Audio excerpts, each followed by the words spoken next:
Welcome to our continuing series, Fine Poetry. Poems that touch deeper chords. Rainer Maria Rilke, Part 5. Behind the blameless trees.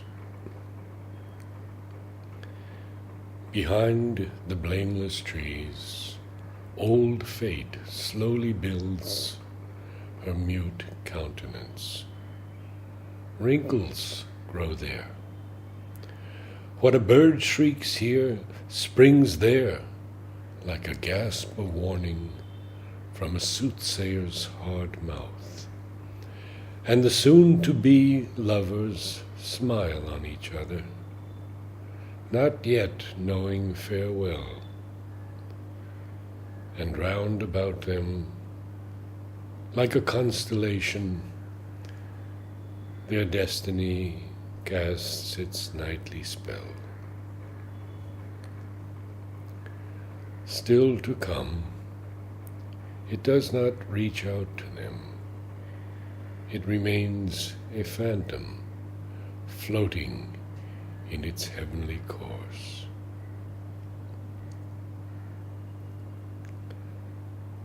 The Sonnets to Orpheus, 25. But you now, dear girl, whom I loved like a flower whose name I didn't know, you who so early were taken away, I will once more call up your image and show it to them, beautiful companion of the unsubduable cry. Dancer, whose body filled with your hesitant fate, pausing as though your young flesh had been cast in bronze, grieving and listening. Then from the high dominions unearthly music fell into your altered heart. Already possessed by shadows, with illness near, your blood flowed darkly, yet, though for a moment suspicious, it burst out into the natural pulses of spring. Again and again, interrupted by downfall and darkness, earthly it gleamed, till, after a terrible pounding, it entered the inconsolably open door. Translated by Stephen Mitchell. The Sonnets to Orpheus, Book 2, 13. Be ahead of all parting, as though it already were behind you, like the winter that has just gone by. For among these winters there is one so endlessly winter, that only by wintering through it all will your heart survive. Be forever dead, in Eurydice, more gladly arise into the seamless life proclaimed in your song. Here, in the realm of decline, among momentary days, be the crystal cup that shattered even as it rang. Be, and yet know, the great void where all things begin, the infinite source of your own most intense vibration, so that this once you may give it your perfect assent. To all that is used up, and to all the muffled and dumb creatures in the world's full reserve, the unsayable sums, joyfully add yourself and cancel the count. Translated by Stephen Mitchell. Archaic torso of Apollo. We cannot know his legendary head, with eyes like ripening fruit, and yet his torso is still suffused with brilliance from inside, like a lamp in which his gaze, now turned to low, gleams in all its power. Otherwise, the curved breast could not dazzle you so, nor could a smile run through the placid hips and thighs to that dark center where procreation flared. Otherwise, this stone would seem defaced beneath the translucent cascade of the shoulders, and would not glisten like a wild beast's fur, would not, from all the borders of itself, burst like a star. For here there is no place that does not see you. You must change your life. As once the winged energy of delight. As once the winged energy of delight carried you over childhood's dark abysses, now beyond your own life build the great arch of unimagined bridges. Wonders happen if we can succeed in passing through the harshest danger, but only in a bright and purely granted achievement can we realize the wonder. To work with things in the indescribable relationship is not too hard for us.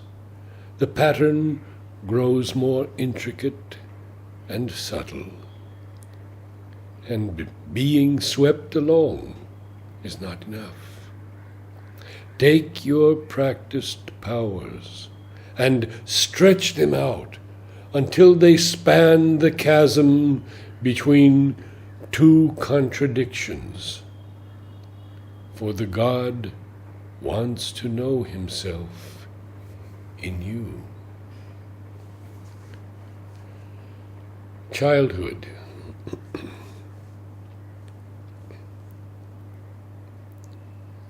It would be good to give much thought before you try to find words for something so lost, for those long childhood afternoons you knew that vanished so completely, and why? We're still reminded, sometimes by a rain, but we can no longer say what it means.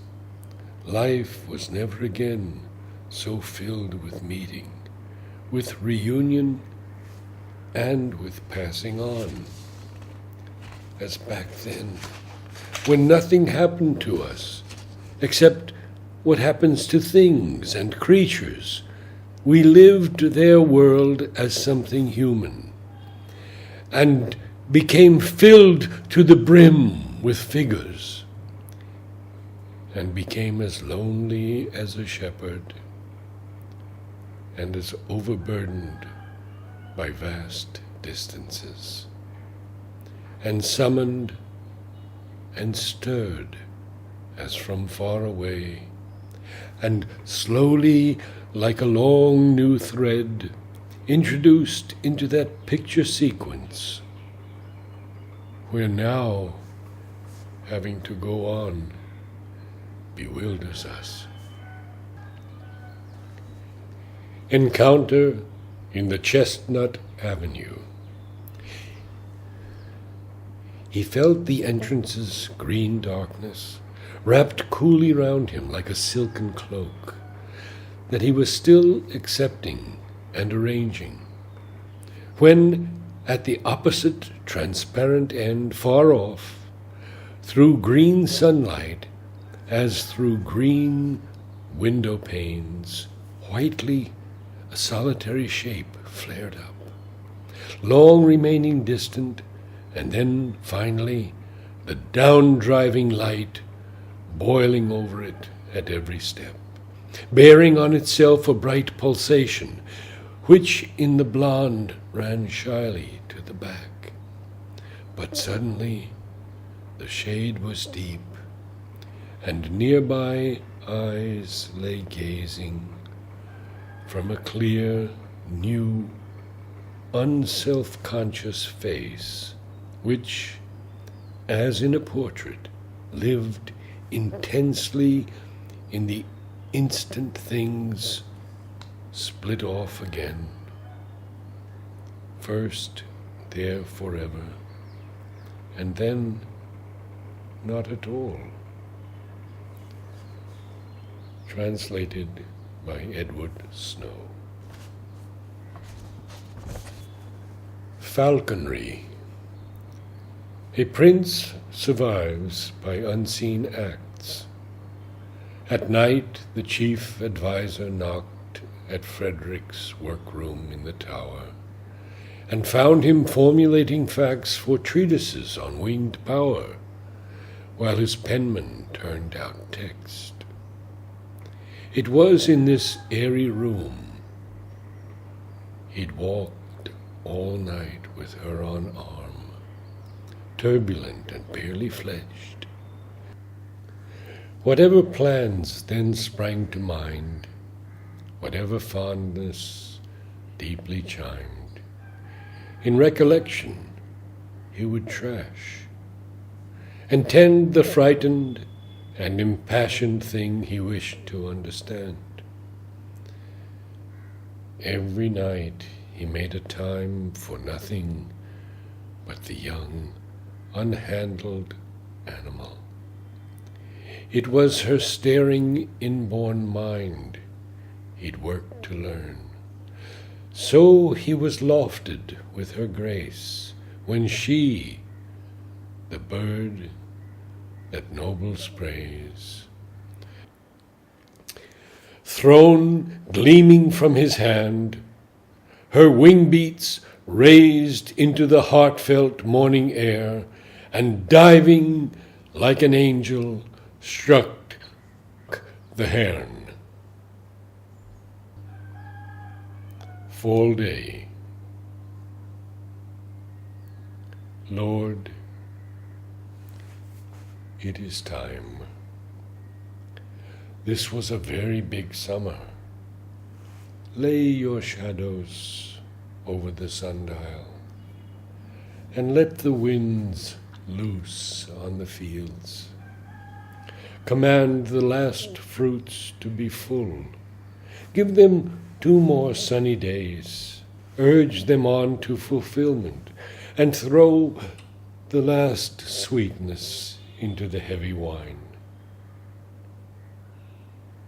Who has no house now will never build one.